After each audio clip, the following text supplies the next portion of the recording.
En quelques années, un groupe armé a réussi à instaurer la peur dans une grande partie du Moyen-Orient. Il n'y est parvenu ni par la diplomatie, ni par la négociation, mais par une violence qui a dépassé toutes les limites connues. Leur stratégie était simple et dévastatrice: terroriser, dominer et éliminer toute résistance. Il ne s'agissait pas seulement de conquérir des territoires, mais de montrer au monde que leur pouvoir reposait sur la brutalité. La propagande devint leur arme principale, destinée à semer la panique au-delà des frontières. Ce qui fut montré n'était pas une coïncidence, mais un plan calculé pour paralyser et contrôler. Comment un mouvement insurgé a-t-il transformé la terreur en son outil le plus efficace? Qu'est-ce qui a permis à ces méthodes de se propager si rapidement et avec une telle force? Jusqu'où étaient-ils prêts à aller pour maintenir leur domination? L'ascension du califat, le jour où Mossoul tomba en silence. L'origine de ce qui allait devenir l'État islamique remonte à la fin du XXe siècle, lorsqu'Ahmad Fadil Nasal al-Khalayla, un Jordanien qui adopta le nom d'Abu Musab al-Zarqawi, fonda en Afghanistan une faction appelée Jama'at al-Tawhid wal-Jihad.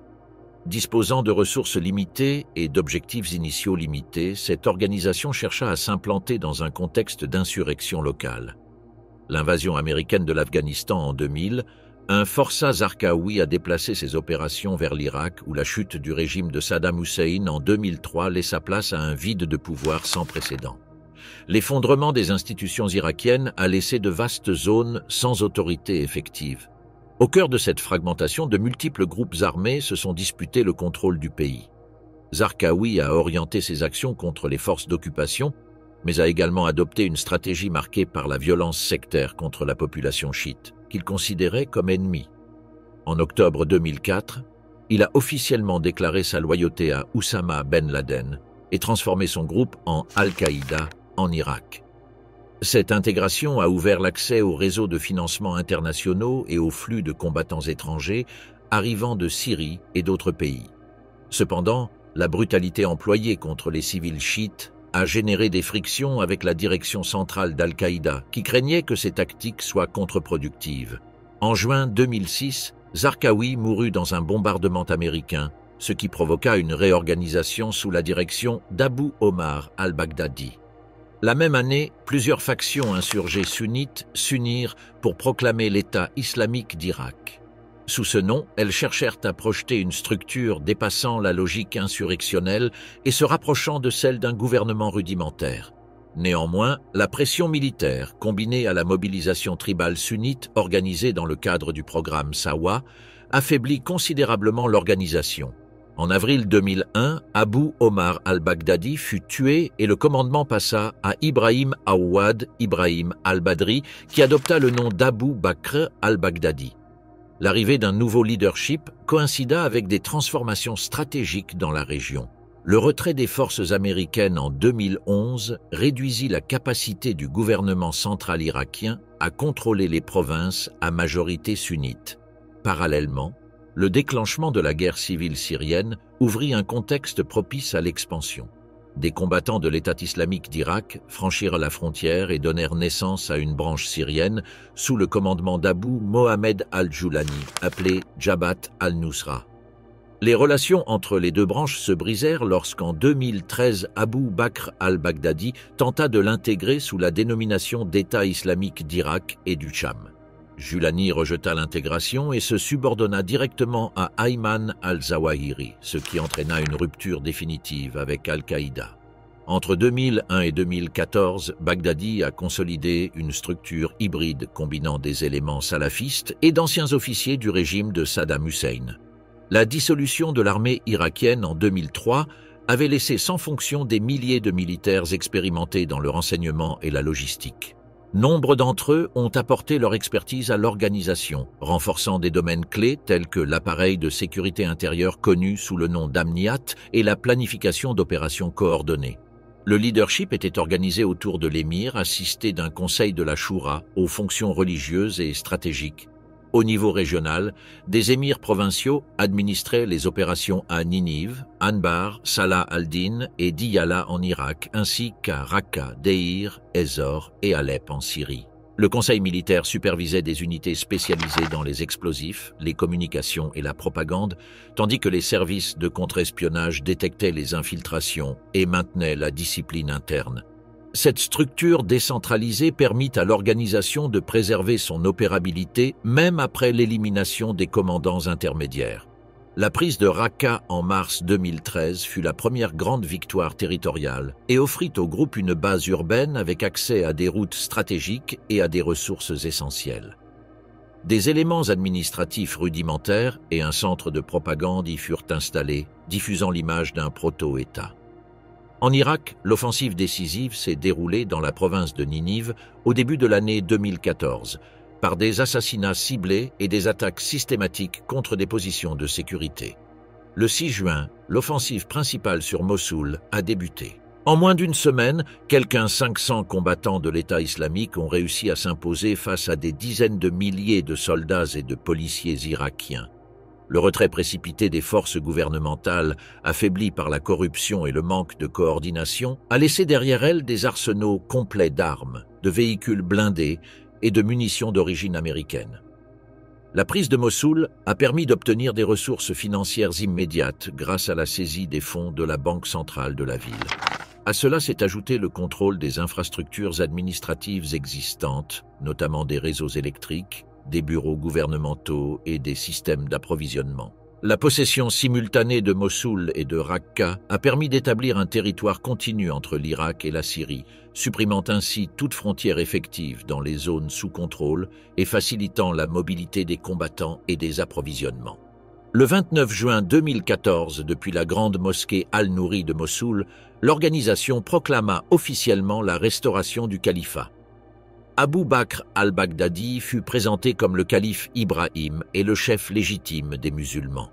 La propagande diffusée en plusieurs langues montrait des cartes aspirant à une domination bien plus vaste que celle alors occupée, englobant des régions du Maghreb, de la péninsule arabique, de l'Asie centrale et même une partie de l'Europe. La proclamation impliquait la création d'un appareil gouvernemental articulé en départements appelés Diwan, responsables de domaines tels que la justice, l'éducation, les ressources naturelles et la propagande. Des réglementations furent introduites, obligeant à prêter serment de fidélité au calife, imposant des codes vestimentaires et instaurant des tribunaux de la charia pour régler les différends et appliquer les sanctions.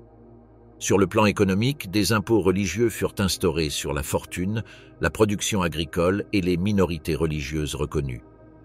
À partir de juillet 2014, l'organisation délivra des reçus officiels et des permis de circulation, consolidant ainsi l'apparence d'un appareil administratif fonctionnel.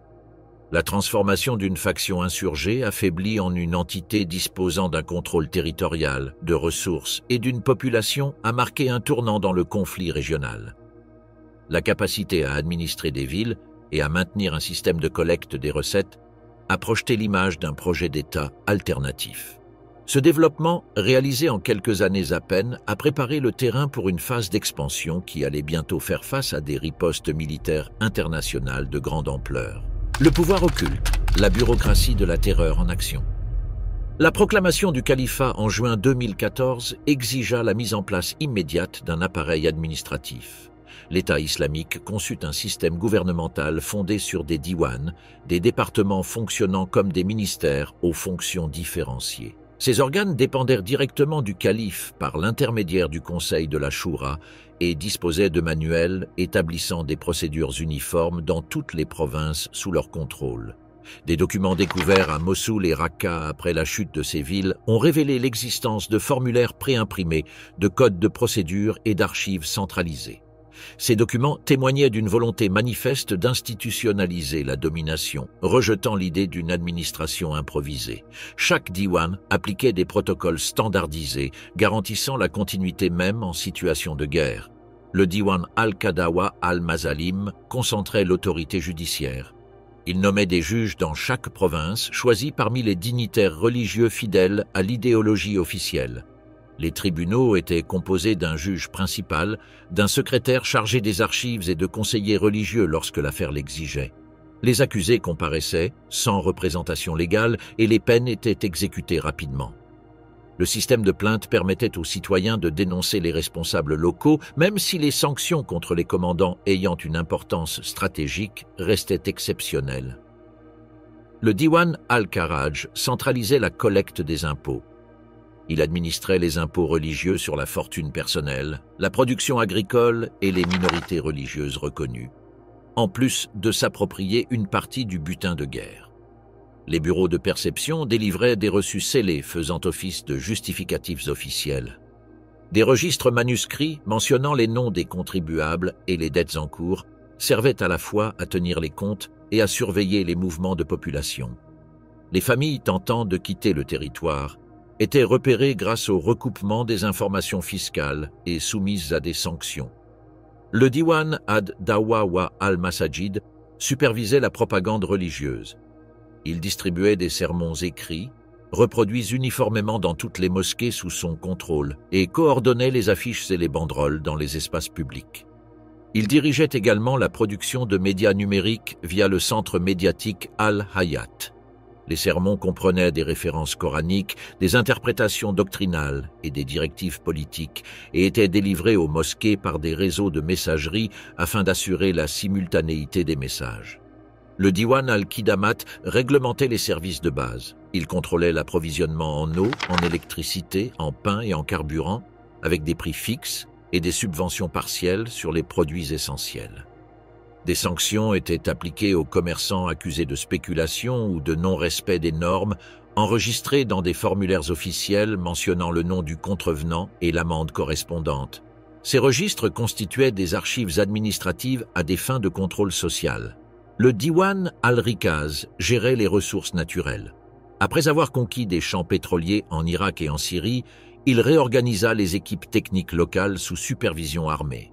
Des permis de transport et des listes d'acheteurs régulières documentaient le commerce clandestin de pétrole et de gaz. Les installations de raffinage, rudimentaires et polluantes, garantissaient l'approvisionnement en carburant pour la consommation interne et la vente sur les marchés parallèles.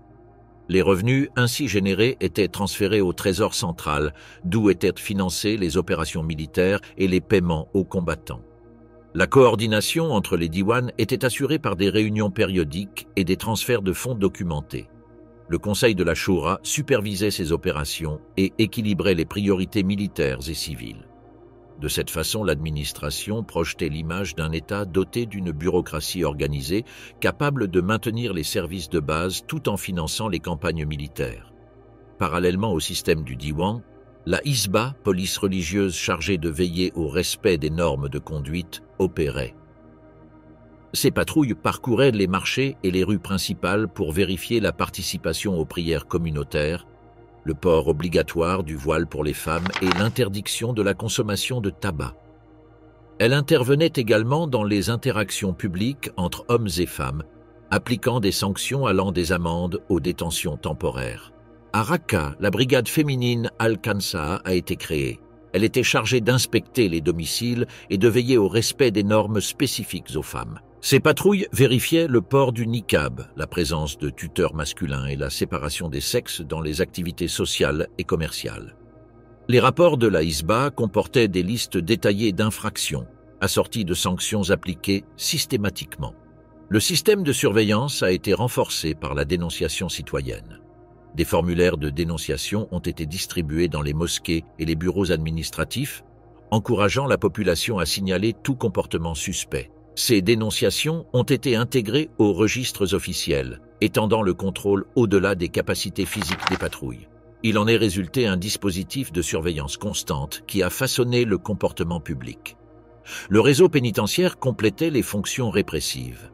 D'anciennes casernes, commissariats de police et écoles furent transformés en centres de détention. L'Amniyat, service de sécurité intérieure, contrôlait ces installations et classait les prisonniers selon leurs soupçons d'espionnage, d'infractions religieuses, d'appartenance à des groupes ennemis ou de délits de droit commun. Les dossiers comprenaient les noms, les âges, les motifs de détention et les observations relatives aux interrogatoires. Les transferts entre prisons étaient fréquents pour éviter les sauvetages ou les bombardements.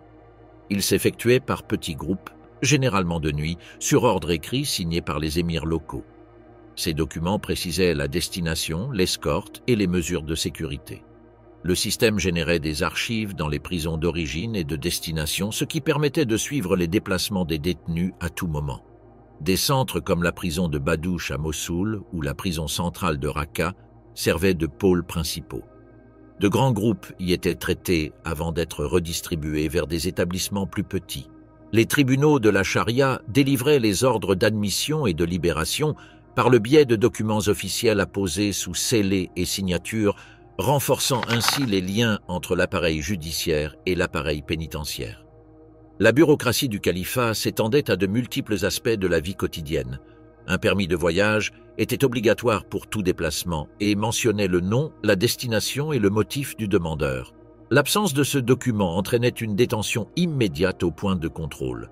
Ces permis étaient accordés selon des critères de loyauté et de respect des obligations fiscales, transformant ainsi le système en un instrument de sélection politique et sociale. Les amendes étaient émises sous des formes standardisées, avec des données personnelles, une description de l'infraction et le montant à payer. Les reçus officiels comportaient des en-têtes de lettres arborant les symboles du califat et des références aux préceptes religieux. Il existait également des contrats de relogement des familles dans des logements abandonnés, qui réglementaient les droits d'usage et les obligations de paiement des services. Bien qu'ils n'impliquaient pas de propriété légale, ils accordaient une certaine sécurité aux familles déplacées sous contrôle administratif. L'abondance de formulaires, de permis et de documents projetait une image d'institutionnalisation. La standardisation des procédures dans toutes les provinces témoignait d'un niveau remarquable de planification et de coordination centralisée. Cette structure bureaucratique permit au califat de maintenir sa domination pendant plusieurs années, contrôlant la population et les ressources par une combinaison d'administration civile, de répression religieuse et d'exploitation économique. La machinerie de la peur, exécution comme spectacle. Le système d'exécution mis au point par l'État islamique durant les années qui ont suivi la proclamation du califat était caractérisé par des protocoles stricts qui transformaient la violence en une ressource planifiée. Il ne s'agissait pas d'actes isolés, mais de procédures documentées dans des manuels saisis à Mossoul et Raqqa, où les méthodes différenciées étaient détaillées selon le profil du prisonnier, le type de message recherché et le public visé. La décapitation s'est imposée comme la méthode la plus reconnaissable.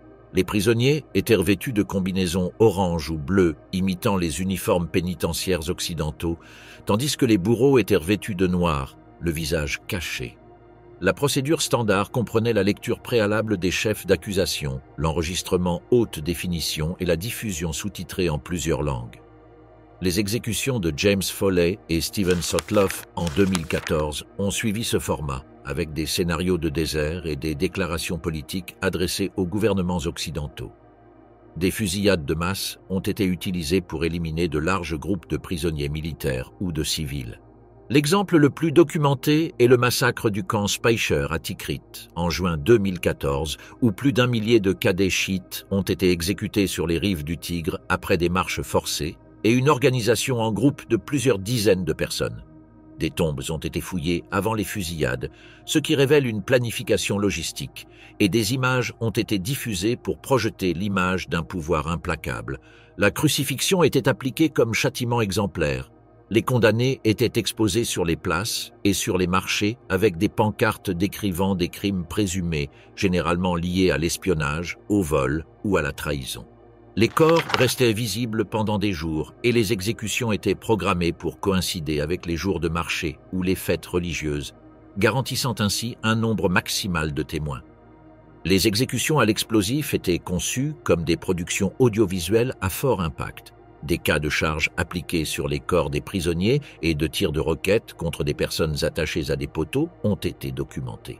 Les préparatifs exigeaient des calculs techniques pour que les restes soient reconnaissables et garantir des images utiles à la propagande. De même, les exécutions par noyade, pratiquées dans des cages métalliques immergées, étaient filmées avec des caméras sous-marines et sous de multiples angles, témoignant d'un investissement considérable en moyens techniques. Le choix des méthodes suivait des critères liés à l'identité des prisonniers. Les décapitations étaient réservées aux citoyens occidentaux, les fusillades aux groupes chiites capturés et les crucifixions aux crimes internes. Les méthodes les plus spectaculaires étaient employées lorsque l'objectif était d'atteindre un public international.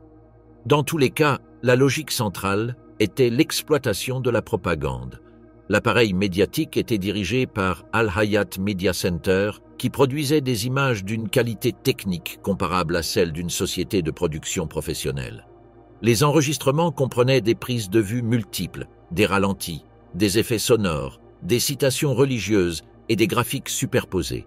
Les scénarios étaient choisis pour leur charge symbolique. Des déserts pour souligner l'isolement, des ruines urbaines pour refléter l'effondrement des institutions ou des édifices religieux pour véhiculer une autorité idéologique. La garde-robe renforçait le récit visuel, les prisonniers aux couleurs vives contrastaient avec les bourreaux en uniforme noir.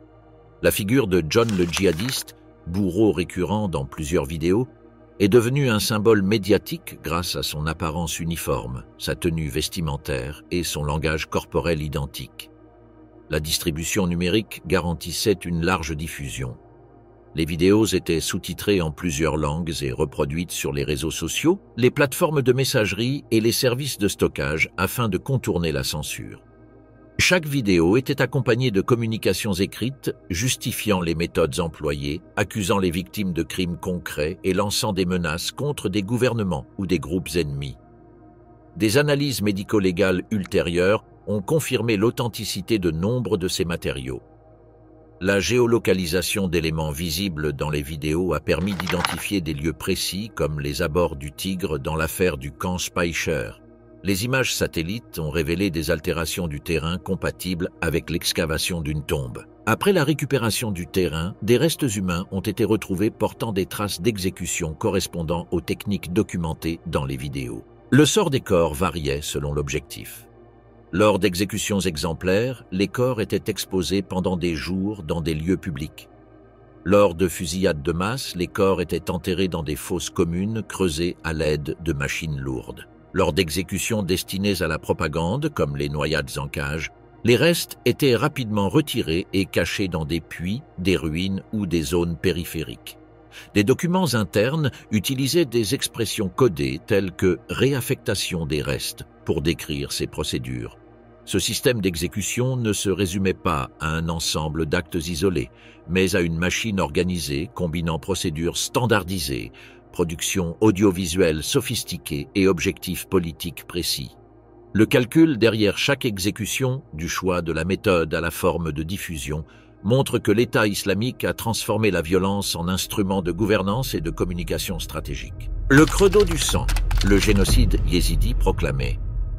Le cadre doctrinal qui a soutenu les campagnes d'extermination et d'esclavage sexuel menées par l'État islamique reposait sur l'application systématique du takfir, une déclaration qui expulsait des individus ou des communautés de la foi musulmane. Des décrets internes établissaient des catégories précises définissant les groupes considérés comme apostats, ceux qui pouvaient être tolérés sous certaines conditions et ceux qui étaient totalement exclus de toute protection. Des documents saisis à Mossoul et à Raqqa attestent de l'existence de manuels contenant des instructions claires sur le traitement différencié des chiites, des chrétiens et des yézidis. Les chiites occupaient la plus haute place dans la hiérarchie de l'exclusion. Ils étaient qualifiés de rafidas, c'est-à-dire de rejeteurs, et leur élimination physique était présentée comme une obligation religieuse. Cette politique était appliquée systématiquement dans les communautés chiites turkmènes et chabaks de Ninive et de Salah al-Din. Les documents de planification font état d'attaques coordonnées contre des localités entières, ce qui confirme qu'il ne s'agissait pas d'actions improvisées, mais d'opérations centralisées. Les chrétiens étaient classés parmi les Ahl al-Kitab, les gens du livre, catégorie reconnue dans la tradition islamique mais soumise à des conditions strictes.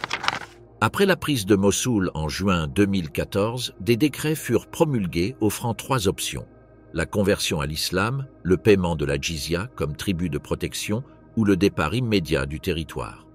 Les tribus étaient calculées en fonction des capacités économiques de chaque famille et appliquées sur présentation de reçus officiels. Le non-respect de ces règles entraînait la confiscation des biens et l'expulsion. En pratique, très peu de familles pouvaient s'acquitter de ces paiements, ce qui provoqua un exode massif vers les zones kurdes ou l'abandon définitif du pays. Le cas des yézidis était différent. L'organisation les considérait comme polythéistes et les excluait de toute forme de protection. Des décrets du Conseil de la Choura ordonnaient l'exécution d'hommes adultes, la conversion forcée sous menace de mort et l'asservissement des femmes et des enfants comme sabaya, butin de guerre légitime selon l'interprétation doctrinale du groupe. Ces décrets étaient distribués dans les mosquées et les bureaux locaux avant les opérations contre les communautés yézidis, accompagnées de citations religieuses choisies pour légitimer les pratiques. L'offensive sur Sinjar, lancée le 3 août 2014, constitue l'exemple le plus documenté de cette doctrine en action. Des combattants de l'État islamique, soutenus par d'anciens officiers baasistes et des volontaires étrangers, ont attaqué simultanément des villages yézidis. À Kocho, environ 400 hommes ont été exécutés dans les champs voisins après avoir refusé de se convertir. Les corps sont restés exposés pendant des jours avant d'être enterrés dans des fosses communes creusées à la machinerie lourde. Les femmes et les filles capturées étaient transférées dans des centres de détention à Talafar, Mossoul et Baaj. Des listes manuscrites étaient établies, mentionnant les noms, les âges et les observations physiques. Ces documents déterminaient le destin des prisonnières, affectation à des commandants, transfert vers les marchés aux esclaves de Raqqa ou d'Alep ou participation à des ventes aux enchères locales. Les jeunes enfants étaient séparés de leur mère et envoyés dans des centres d'endoctrinement en Syrie, où ils recevaient de nouveaux noms, une instruction religieuse et une formation militaire de base. Le système d'esclavage sexuel fonctionnait grâce à des tarifs officiels établissant des prix différenciés selon l'âge. Des documents retrouvés montrent des listes portant les sceaux du califat, attribuant une valeur plus élevée aux filles de moins de 9 ans, et des prix décroissants à mesure que l'âge des prisonnières augmentait. Chaque transaction était enregistrée avec des reçus faisant office de titre de propriété, mentionnant le nom, l'âge estimé, le prix payé et le nom de l'acheteur. Les taxes perçues sur chaque vente étaient versées au trésor public. Des marchés aux esclaves étaient organisés dans des bâtiments à Raqqa, Mossoul et Alep. Les ventes aux enchères se tenaient à des dates fixes, le nombre de prisonniers disponibles étant annoncé au préalable. Des carnets de comptes retrouvés montrent des cas de femmes revendues plusieurs fois, générant des revenus continus pour l'appareil fiscal du groupe. Outre les achats et les ventes, des contrats de mariage temporaires rédigés par des juges religieux étaient utilisés, permettant aux combattants de justifier leurs relations sexuelles avec les prisonniers, sans toutefois leur accorder de droits ni empêcher leur revente ultérieure. Face à cette situation, des milliers de yézidis ont fui vers le mont Sinjar, où ils se sont retrouvés piégés sans ressources. Fin août 2014, les forces kurdes irakiennes et syriennes, appuyées par des frappes aériennes internationales, ont ouvert un couloir d'évacuation vers Assaké, en Syrie. Environ 20 000 personnes ont réussi à s'échapper durant ces semaines. Parallèlement, des réseaux clandestins ont émergé, négociant des rançons individuelles, dont les prix variaient selon l'âge, les conditions de sécurité et le grade du combattant. Certaines organisations yézidis établies à Dohuk et Erbil ont coordonné leurs efforts pour libérer des femmes et des enfants contre rançon et transport vers des zones sûres. Ces opérations étaient risquées car l'État islamique punissait d'exécution toute collaboration aux opérations de sauvetage. Les témoignages recueillis dans les camps de réfugiés décrivent des opérations complexes impliquant des intermédiaires, des chauffeurs et des contacts au point de contrôle, avec des risques constants de trahison ou d'échec.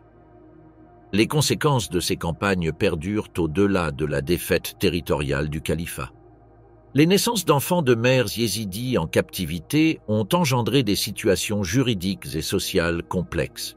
Sans filiation reconnue et rejetée par les communautés qui définissent leur appartenance par la lignée paternelle, nombre d'entre eux restent dans des orphelinats ou des camps de déplacés. Les disparitions restent un problème majeur. Les organisations communautaires ont recensé plus de 3000 cas de femmes et d'enfants dont on ignore le sort depuis 2014. Les documents retrouvés à Raqqa et à Mossoul sont devenus des preuves fondamentales dans les procédures judiciaires. Les tribunaux européens ont poursuivi d'anciens combattants accusés de génocide et d'esclavage sexuel, en s'appuyant sur des listes de prisonniers, des relevés de transactions et des témoignages de survivants. Ces condamnations ont établi des précédents juridiques reconnaissant formellement les crimes commis contre les yézidis comme un génocide, sur la base de preuves de planification systématique et d'intention explicite de détruire un groupe religieux pour son identité. Le souffle empoisonné, gaz moutarde sur la population. La capacité de l'État islamique à produire et à employer des armes chimiques s'est construite grâce à l'adaptation des ressources locales, à la reconversion d'installations industrielles civiles et à l'intégration de techniciens expérimentés dans des programmes étatiques. Après l'invasion de l'Irak en 2003, de nombreux spécialistes de l'ancien régime se sont retrouvés au chômage.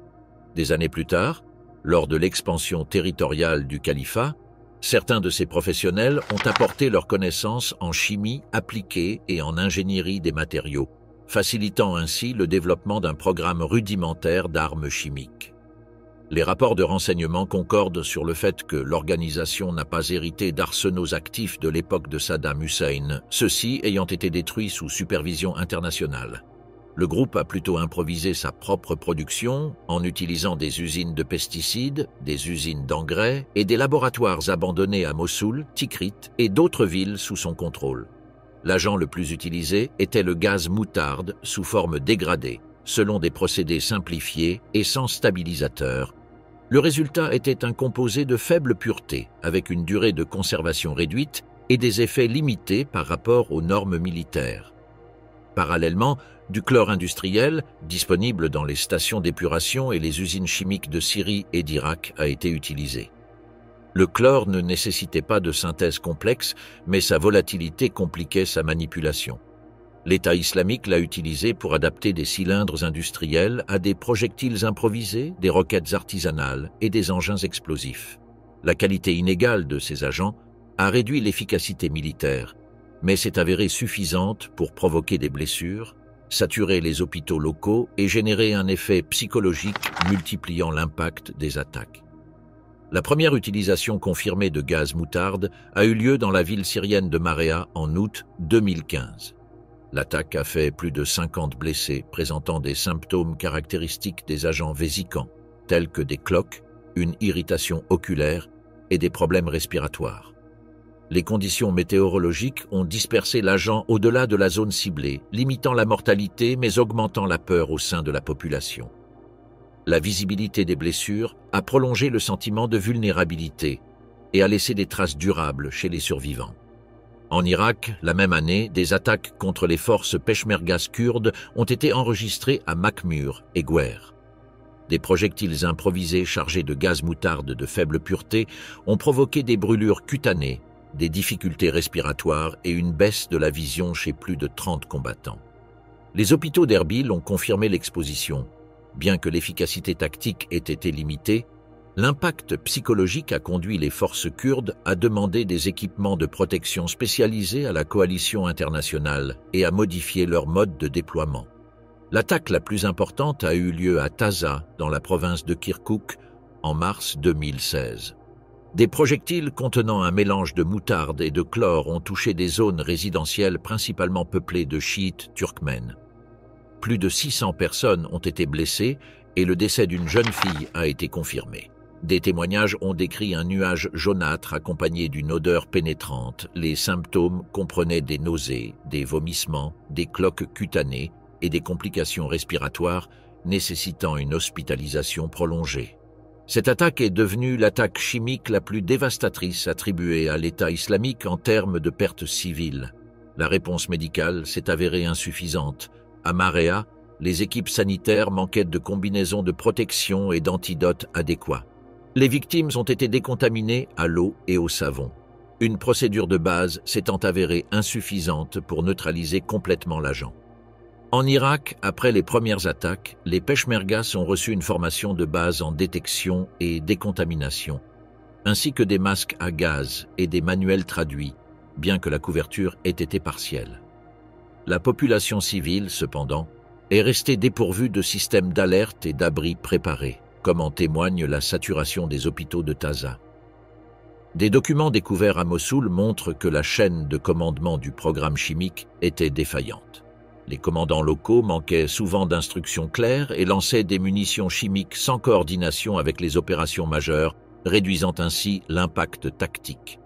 De plus, la manipulation dangereuse de bouteilles de chlore et de munitions improvisées a provoqué des intoxications accidentelles parmi les combattants. Des explosions prématurées et des cas d'exposition parmi les techniciens de l'organisation ont été enregistrés. La confirmation de l'attaque s'est appuyée sur des analyses médico-légales.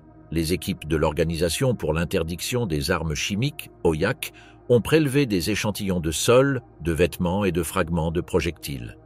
L'analyse par chromatographie et spectrométrie a permis d'identifier des dérivés de moutarde au soufre et de chlore, ainsi que des impuretés reflétant des procédés de synthèse rudimentaires.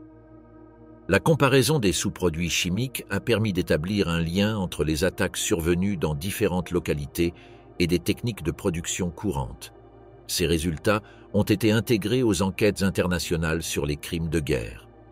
L'utilisation d'armes chimiques s'inscrivait dans le cadre plus large de tactiques de siège. L'État islamique combinait des projectiles de chlore à des attaques de véhicules chargés d'explosifs, cherchant à semer la confusion parmi les défenseurs et à ouvrir des brèches dans les lignes fortifiées. Il tenta également d'utiliser des tunnels avec des bouteilles de chlore reliées à des systèmes de détonation à distance, mais les résultats furent limités en raison de fuites et de difficultés à contrôler la dispersion des gaz. 2016 expériences avec des drones commerciaux adaptés au transport de liquides irritants ou de petits conteneurs pressurisés ont été réalisées sans que ces tentatives aient démontré leur efficacité opérationnelle. Dans tous les cas, l'objectif principal était de susciter la peur. Bien que les armes chimiques produites soient instables et moins meurtrières que les armes militaires, leur simple utilisation a contraint à modifier les tactiques de combat, à disperser les troupes et à évacuer les populations.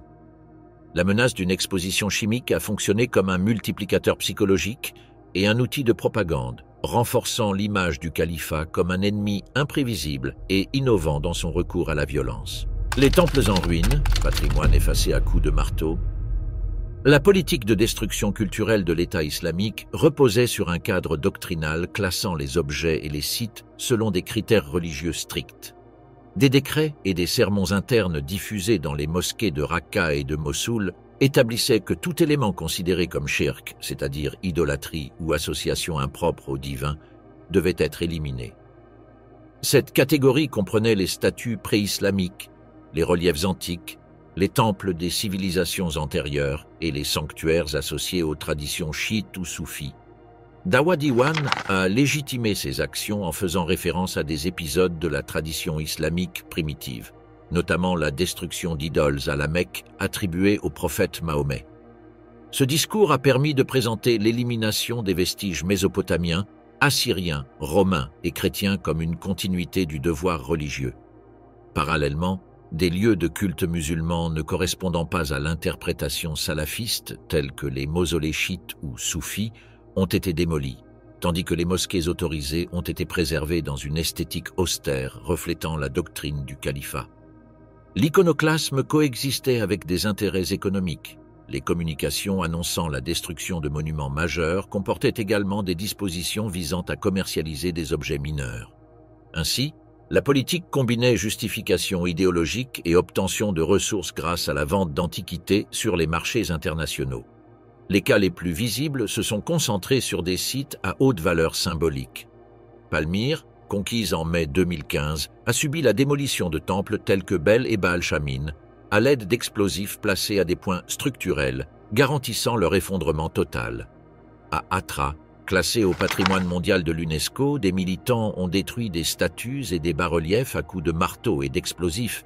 Nimrud, ancienne capitale assyrienne, a été rasé en avril 2015 par des excavatrices et des charges industrielles, réduisant en ruine des bas-reliefs en albâtre vieux de 3 millénaires.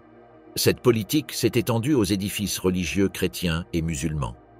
À Mossoul, le monastère Saint-Élie, fondé au VIe siècle, a été rasé en 2014. À Tikrit, l'église Saint-Ahad Aboudi, utilisée sans interruption depuis des siècles, a été démolie à l'explosif. Parmi les mosquées, le mausolée du prophète Jonas, connu sous le nom de Nabi Yunus, a été détruit à Mossoul, supprimant ainsi un lieu de pèlerinage présentant des éléments architecturaux des périodes abbassides et ottomanes. Le schéma opérationnel était cohérent. Utilisation d'explosifs au point critique, engins lourds pour assurer la démolition et tournage du processus à des fins de propagande. Le choix des cibles répondait à la fois à des valeurs religieuses et à une charge symbolique, amplifiant l'impact psychologique sur les communautés locales et l'attention internationale. Tandis que des monuments emblématiques étaient détruits, l'État islamique organisait des fouilles clandestines, réglementées par des permis délivrés par le Diwan al-Rikaz. Les fouilleurs payaient des honoraires en échange de droits sur des sites déterminés, conservant une partie des découvertes et reversant une autre fraction au trésor du califat. Ces fouilles, menées à l'aide d'engins lourds à Deir ez-Zor et dans la plaine de Ninive, ont dévasté des sites archéologiques et détruit des informations scientifiques irrécupérables. Les objets extraits, seaux cylindres, pièces de monnaie, céramiques et figurines, étaient revendus à des intermédiaires qui les transportaient vers la Turquie, le Liban et la Jordanie, empruntant les voies de contrebande déjà utilisées pour les armes et le pétrole. De là, des réseaux internationaux les intégraient à des collections privées ou sur les marchés de l'art. La légitimation était assurée par de faux certificats attribuant des pièces à des collections d'avant le conflit.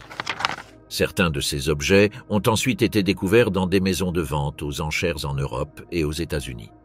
Le pillage représentait une source de revenus importante, bien que secondaire par rapport au pétrole et aux impôts. Les services de renseignement estiment que des dizaines de millions de dollars auraient été obtenus entre 2014 et 2016. Au-delà de la valeur économique, le commerce illicite a relié le califat aux réseaux criminels internationaux et a consolidé la dualité entre destruction idéologique et exploitation économique du patrimoine. La répression contre les gardiens de sites culturels était un élément essentiel de cette politique. À Palmyre, Khaled Al-Assad, archéologue de 82 ans qui dirigeait des fouilles depuis des décennies, fut arrêté en mai 2015. Après avoir refusé de révéler des informations sur des pièces cachées, il fut exécuté en août et son corps exposé au public. Sa mort symbolisait la volonté du groupe de faire taire toute résistance professionnelle à la destruction. À Mossoul, les employés du musée archéologique ont tenté de dissimuler des pièces de valeur dans des entrepôts, mais la plupart ont été localisées et détruites sous les yeux des caméras dans le cadre de vidéos de propagande. Dans la plaine de Ninive, des prêtres chrétiens et des gardiens de mosquées ont été expulsés après avoir reçu des ultimatums de conversion ou de départ. Certains moines ont été arrêtés et accusés de propager l'idolâtrie, empêchant ainsi toute possibilité de conservation ou de documentation des biens culturels menacés. Après la perte territoriale du califat, entre 2016 et 2017, des preuves complètes de pillage ont été révélées. À Mossoul, des boîtes contenant des figurines et des pièces prêtes à être introduites en contrebande ont été découvertes. À Beyrouth, les autorités libanaises ont intercepté des dizaines de pièces aux documents falsifiés en 2016. En Suisse, en 2017, des tablettes cunéiformes et des seaux cylindres ont été confisqués et restitués à l'Irak.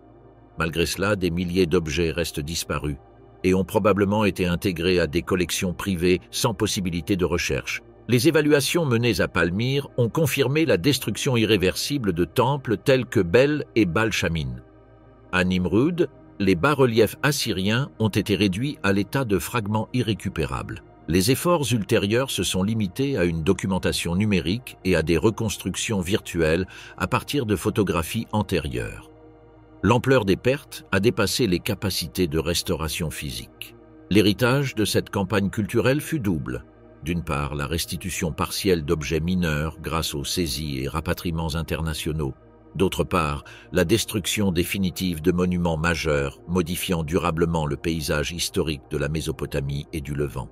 Si certains objets ont été restitués aux musées de Syrie et d'Irak, les vides laissés par les temples, mausolées et reliefs détruits demeurent, témoins d'une guerre dirigée contre la mémoire collective. L'empire de l'argent, propagande qui ne connaît pas de frontières. Le système fiscal de l'État islamique fonctionnait sous la supervision du Diwan al-Kharaj, chargé d'organiser la collecte des impôts par catégorie spécifique. La zakat était perçue comme un impôt religieux sur le revenu et les biens, des fonctionnaires effectuant des inspections dans les habitations et les entreprises. L'ouchr était imposé sur les récoltes, supervisé par des inspecteurs dans les champs agricoles. Le khums correspondait à un cinquième du butin obtenu lors des opérations militaires et s'appliquait aussi bien aux espèces qu'aux armes, véhicules et matériels saisis. Les registres comptables découverts à Mossoul et à Raqqa dressent des listes détaillées des combattants, leur répartition en pourcentage et les versements de fonds au trésor central. Parallèlement à ces taxes, le groupe établissait des taxes commerciales pour l'utilisation des marchés, les itinéraires de transport et les dépôts de marchandises. Des reçus numérotés, munis de sceaux officiels, indiquaient les modalités de paiement et les dates d'échéance. La population chrétienne restée sous le contrôle du califat devait s'acquitter de la djizya, calculée en fonction des biens et des revenus de la famille. Le non-respect de cette obligation entraînait la confiscation des biens et l'expulsion immédiate. Des estimations fondées sur des documents saisis évaluent le revenu annuel à des centaines de millions de dollars pendant la période d'expansion maximale. Le pétrole constituait la principale source de financement. Après la conquête des gisements de Deir ez-Zor, Raqqa et Ninive, l'extraction fut réorganisée sous l'égide de Diwan al-Rikaz avec la participation de techniciens locaux. La production s'effectuait avec des pompes réparées et des raffineries improvisées, distillant le brut en carburant de mauvaise qualité. Les procédés étaient dangereux et polluants, provoquant des explosions accidentelles, des intoxications et de graves dommages environnementaux au sol et aux rivières. Le carburant était distribué en barils et en conteneurs vers les marchés turcs, les zones contrôlées par le gouvernement irakien et les régions sous domination du régime syrien. Pour masquer son origine illicite, le pétrole était mélangé à des cargaisons légales. Les prix étaient bien inférieurs à ceux du marché international, garantissant un approvisionnement constant. Entre 2014 et 2015, les revenus quotidiens atteignaient des millions de dollars. Les bombardements aériens de la coalition de 2016 réduisirent considérablement cette source et forcèrent le groupe à diversifier ses ressources. La production et le trafic de drogue sont devenus une alternative croissante. Des laboratoires improvisés en Syrie fabriquaient du Captagon, une amphétamine très demandée au Moyen-Orient. Des précurseurs chimiques étaient obtenus par contrebande depuis la Turquie et le Liban. En 2020, les autorités italiennes ont saisi des tonnes de comprimés liés à des laboratoires gérés par l'organisation, pour une valeur estimée à des milliards de dollars. Le groupe taxait également le trafic de cannabis et de hashish sur les routes vers la Turquie et les pays du Golfe, et ses filiales en Afrique ont reproduit le modèle de taxation des péages dans les couloirs empruntés par la cocaïne à destination de l'Europe. L'État islamique a également eu recours aux enlèvements, à l'extorsion d'entreprises locales et à la contrebande d'antiquités. Ses affiliés en Afrique, au Sinaï et en Afghanistan, ont envoyé des fonds vers le noyau central, appliquant des méthodes de collecte et de criminalité similaires, adaptées aux contextes locaux. Cette diversification financière a permis de maintenir ces opérations même après la perte de territoires clés. L'appareil de propagande a atteint un degré de professionnalisation sans précédent au sein des organisations insurgées. Le Centre des médias Al-Hayat et la Fondation des médias Al-Furqan ont fonctionné comme division principale, produisant des vidéos, des communications et des publications numériques en plusieurs langues. Les magazines Dabik et Roumiya ont été diffusés en anglais, français, allemand et dans d'autres langues, chacun destiné à des publics spécifiques. Les messages variaient. Au Moyen-Orient, ils mettèrent l'accent sur les discours apocalyptiques et la légitimation religieuse. En Europe et aux États-Unis, sur les représailles contre les interventions militaires. En Asie et en Afrique, sur les promesses de justice sociale et l'opposition aux pouvoirs locaux. Le matériel audiovisuel combinait images haute définition, montage avancé et sous-titres en plusieurs langues. Face à la censure croissante sur les réseaux sociaux, l'organisation a migré vers des plateformes cryptées comme Telegram, où elle maintenait des canaux fermés constamment répliqués. On y a vu circuler non seulement des discours idéologiques, mais aussi des manuels d'instruction pratiques pour mener des attaques, transformant la propagande en outil opérationnel incitant à des attaques sans contact direct avec le groupe. Le repli territorial a débuté en 2016 et a culminé en 2019 avec la défaite de Baghouz, dernière enclave syrienne. Les batailles de Mossoul et de Raqqa, dévastatrices par leur durée et leur destruction, ont marqué la dissolution de l'État. Cependant, l'organisation a évolué vers un réseau décentralisé, adoptant des tactiques de guérilla en Irak et en Syrie, incluant des embuscades, des engins explosifs sur les routes et des assassinats ciblés contre des collaborateurs du gouvernement local. Des filiales se sont consolidées dans des régions comme l'Afrique de l'Ouest, le Sinaï et l'Afghanistan. Au Nigeria et dans la région du lac Tchad, Le groupe a reproduit des structures de gouvernement local avec collecte d'impôts et contrôle territorial partiel. Dans le Sinaï, il a continué d'attaquer les forces égyptiennes et les infrastructures énergétiques. En Afghanistan, l'État islamique du Khorasan a mené des attaques contre des mosquées chiites, des assauts contre des prisons et des attentats suicides coordonnés, démontrant ainsi une capacité de planification complexe. Entre 2015 et 2025, des attaques inspirées par la propagande se sont étendues au-delà du noyau syro-irakien. À Paris, en novembre 2015, une cellule entraînée sur le territoire du califat a tué 130 personnes. À Bruxelles, en mars 2016, des attaques coordonnées ont suivi des schémas similaires. Au Sri Lanka, en avril 2019, des cellules locales ont appliqué des tactiques diffusées dans des manuels numériques. À Moscou, en mars 2024, une attaque revendiquée par l'État islamique au Khorasan a fait plus de 100 morts au théâtre Crocus de l'Hôtel de Ville. En 2025, l'organisation ne contrôle plus de territoire significatif en Syrie ou en Irak, mais maintient une présence mondiale grâce à des filiales et des cellules opérant en réseau. La métamorphose du groupe l'a fait passer d'un proto-État à assise territoriale à une structure transnationale combinant financement criminel, propagande numérique et opérations décentralisées. Sa survie s'explique par la diversification de ses ressources, l'adaptation de son discours aux contextes régionaux et sa capacité à modifier ses structures sous la pression militaire. Le défi qu'il représente persiste, bien que sous des formes différentes de celles qui le caractérisaient à l'apogée du califat.